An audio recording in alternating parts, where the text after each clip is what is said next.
Welcome to a very special presentation here on the Parchive channel. I'm Tom Corliss.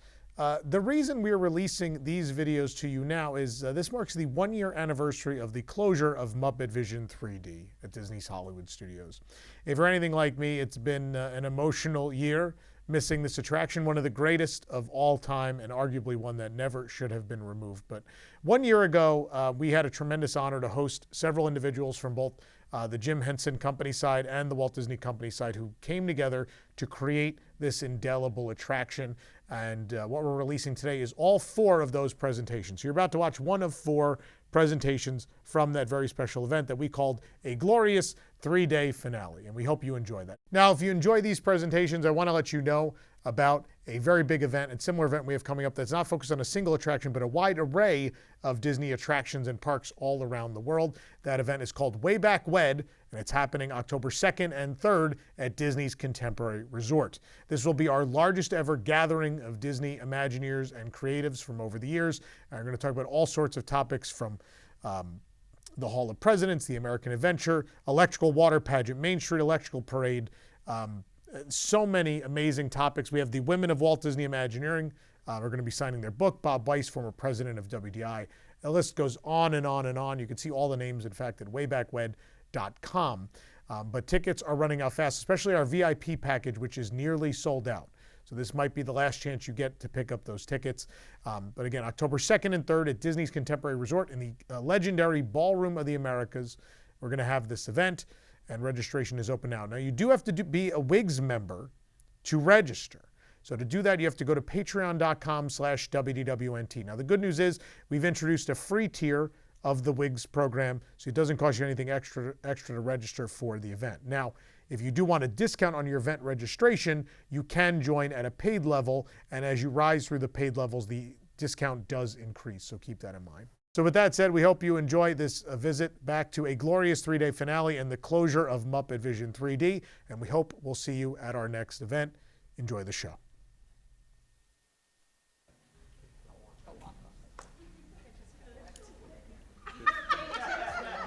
It is time. It's time now for a very moving moment. We're not moving it to Pittsburgh. We're going to have it right here. Children, please. I'm speaking mostly to Eric.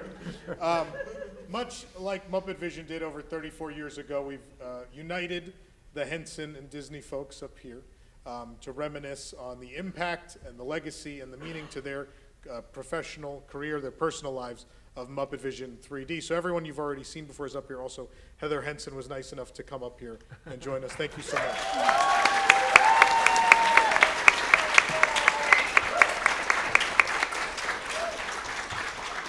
So Josh and I have done some moderating and some guiding, but I think the time has come to just let you all say what you have to say about this project, what it means to you, what it meant to your career, your lives, and what this moment means. Whoever would like to start. I don't want to pick someone out. Well, I can go. So I will kick it off. So even though I look old, actually Walt Disney was not my childhood. Jim Henson was my childhood. And to get to work with your idol, I want to say idol, but to someone that you looked up to, right? He had no reason to be as nice and as accommodating as he was. And this goes for all of the performers. I mean, such talented people, and yet they were so open and to say, hey, tell us your idea. And it wasn't just lip service, right? It was they really wanted to hear our ideas.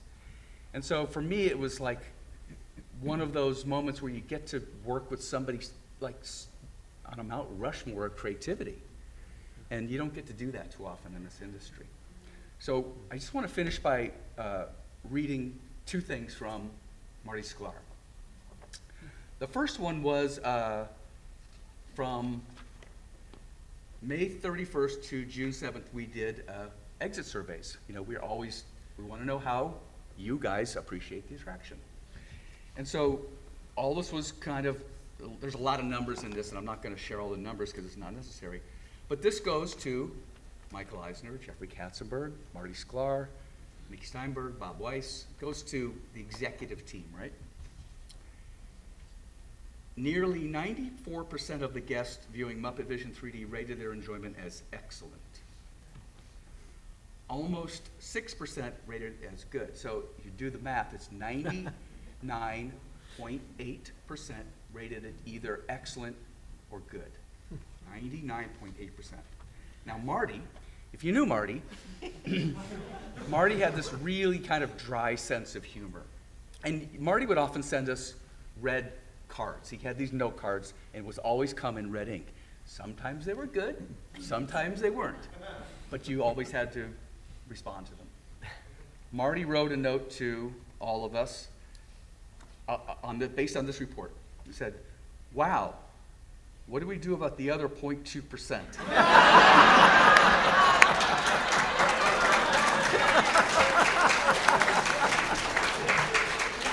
So that if you don't know Marty and you want to know what kind of person Marty was, that was Marty, right? And then at the end of the year, this actually came from Marty and from Eric. It was at the end of the year, we kind of looked back and what we got done. So I just want to read a little bit of this. This past year, Jim Henson's MuppetVision 3D opened to guests at Disney MGM Studios to rave reviews. Mama Melrose's Restaurant Italiano and Stage One Company show premiered shortly afterwards. The incredible guest response that followed is all due to the fact that a great team created these fantastic attractions. You are part of that team. The amount of work required to complete the project would be overwhelming to most people. But then, Imagineers aren't most people. Your dedication, in some cases, 7-day, around-the-clock work week ensured the delivery of one of our finest projects to date. So.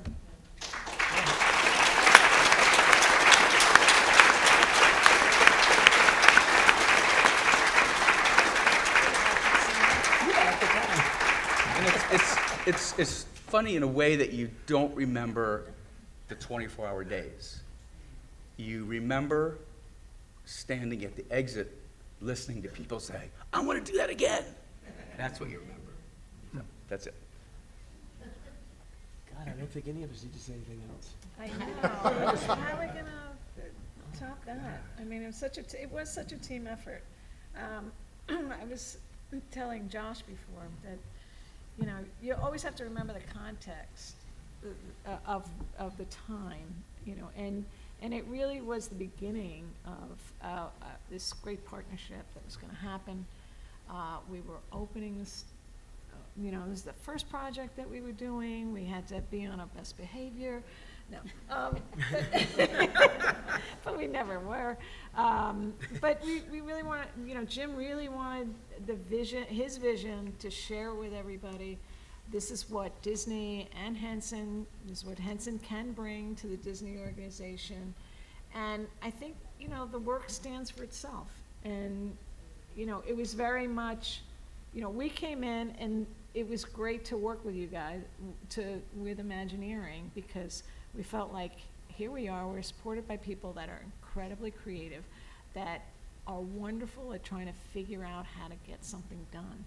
And it was just like this incredible experience that I still remember to, you know, I don't remember what we did, but to this day, it's one of the most important things that I think that I've gotten to work on.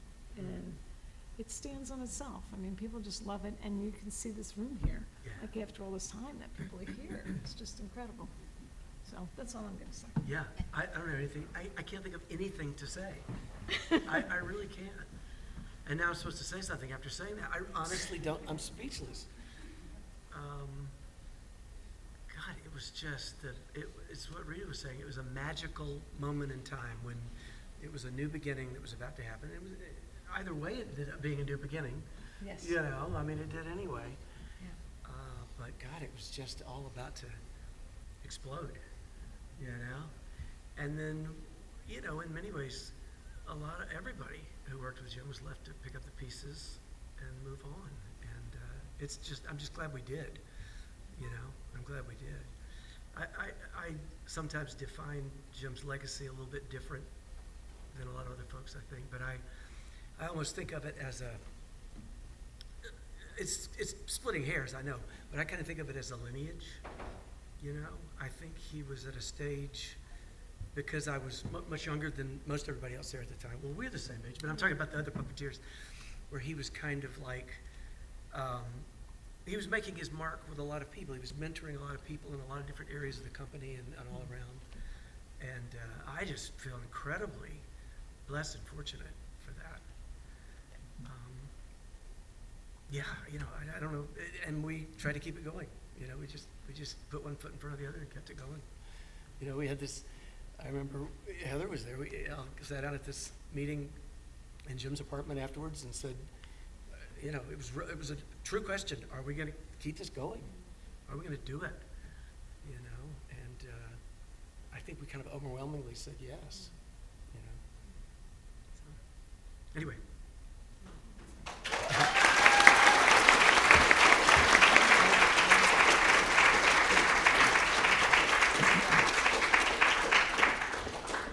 I think in my experience, it's one of the, and we've talked about this already today, but one of the most collaborative team efforts that I've ever been involved with. And it wasn't like we were licensing something and we had to get approval from somebody else, or they were, or vice versa. We came together bringing different strengths and different you know, areas of expertise. And immediately, I think even from the first meeting that Jim was part of, and then of course when he introduced his team that we were going to work with, we sort of bonded and we said, we kind of do the same thing. They're different disciplines, but we all have the same kind of goal. We want to entertain people, we want to have fun, want to work together, and it was really like they became an extension of Imagineering, we became an extension of Henson, and it was just this like peanut butter and chocolate is better together moment. And it was really great. And I was responsible for the whole Hollywood Studios Park at that, or Disney MGM Studios Park at that point. So I was sort of in and out of this project and more of an executive kind of approval thing. But Kathy and Paul and Jim and of course the Henson team did such an amazing job of pulling it all together. I was like I say, I was sort of in and out, sort of, you know, pollinating, if you will, and joining things. But it was one of the best projects I've ever worked on, and I have such fond memories of everybody that we worked with, and everybody's couldn't be here today. I know Jim and Michael Frith I spoke to a couple of months ago. He wasn't able to travel, but just to bring all that team back together, and they all have such fond memories of it that everybody I talked to, it was a great experience, and I'm so happy that it happened. And we should be, you know, Paul and I were talking about this, be happy that it's lasted 30 plus years. You know, a lot of projects we've done don't last that long even, and for a 3D movie, that's pretty amazing to have that kind of a shelf life of anything like that. Every day, 365 days a year for that many years is quite an accomplishment. So we should, you know, be melancholy that it's going away, but also be proud of what we all accomplished. So thank you.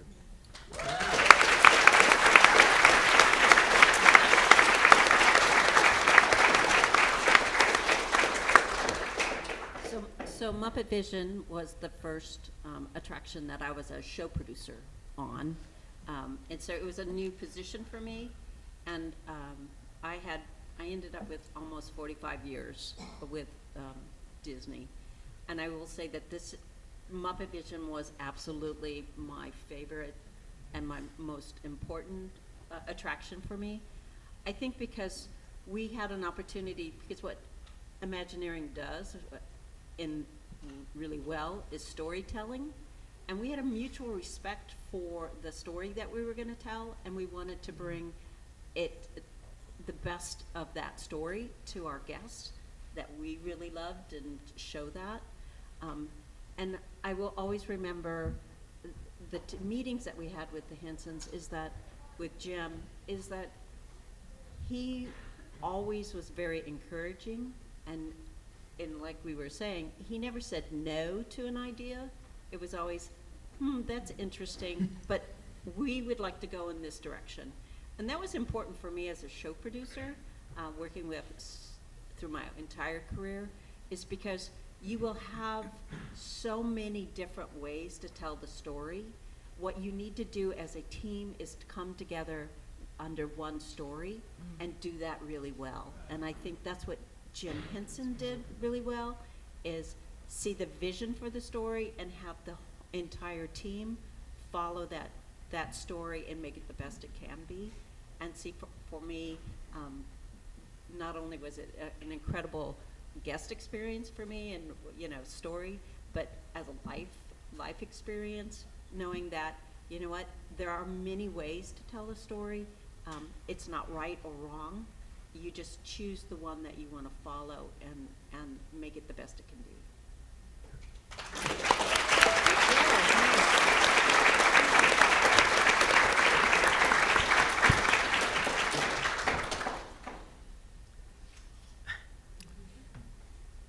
I guess for me, the most important thing about a successful theme park project, no matter whatever it is, whether a big ride or a 3D show, is collaboration. If you don't have 100% collaboration and expect for one another's expertise, you're cooked from the beginning. And this does not only include the production team, Imagineers or what have you, it also has to do with the people in the trade unions who are putting the stuff together for you. Very important. Yeah, so true. Yeah.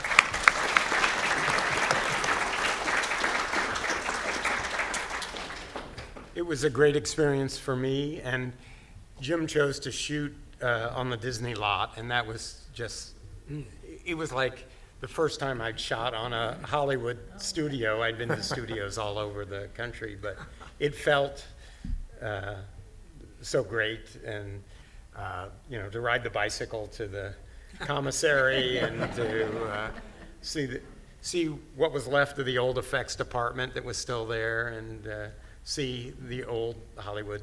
The Zorro stages. Or Right, something. I mean, right. that was, yeah. No, and Jim was having a great time being there, and we were so welcomed by all at Disney. And the legacy of the film, I think it's wonderful that it did run for so long, and that how many shows a day, how many people got to see this and were exposed to Jim's work and Jim's whimsy and Jim's, you know, love of life and zaniness and what all the things that were the Muppets. And so many people got to share in this little short film and took it away, and many people found the Muppets through it as well, and new generations as well of young people who weren't around for the Muppet Show and the original Muppet movies and whatever, were still able to find the Muppets through this attraction. And I'm proud to have contributed a tiny little bit to it. So Lots of soap. thank you. Yeah. Lots of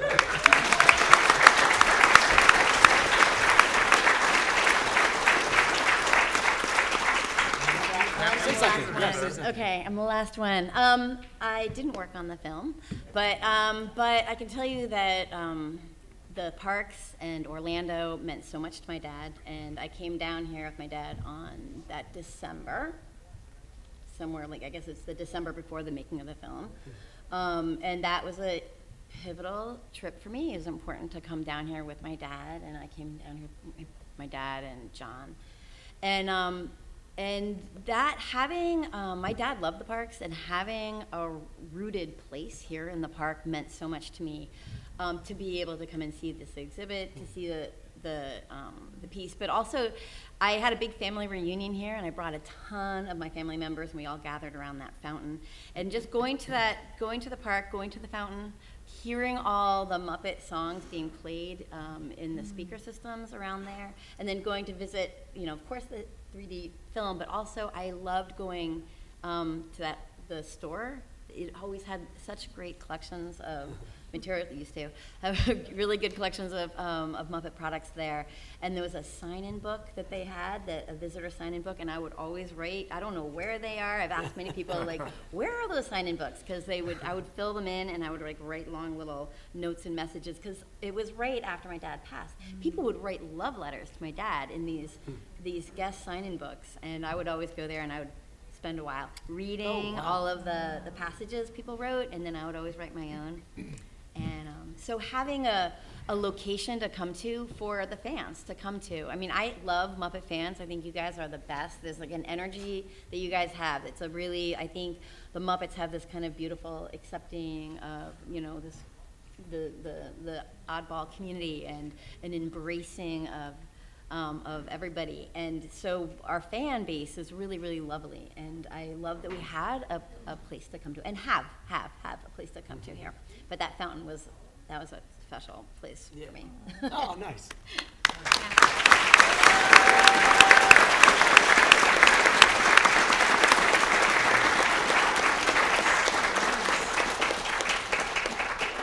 Now, I couldn't possibly say anything half as poignant as what anyone up here has said, but on behalf of the guests that have enjoyed this attraction for 34 years, I want to sincerely thank all of you for your contributions and what you gave to the world, a lot of joy. And I will say this, one former Imagineer said to me one time, they said, they could always tell when the project is sincere. And I don't know that I've ever seen a project more sincere than MuppetVision, the way it makes people feel. For such a silly, zany show, to be drawing such emotion from all of these grown adults speaks volumes to the sincerity and the love of the entertainment and the art that's in that product. So thank you all on behalf of all of us. Love you all.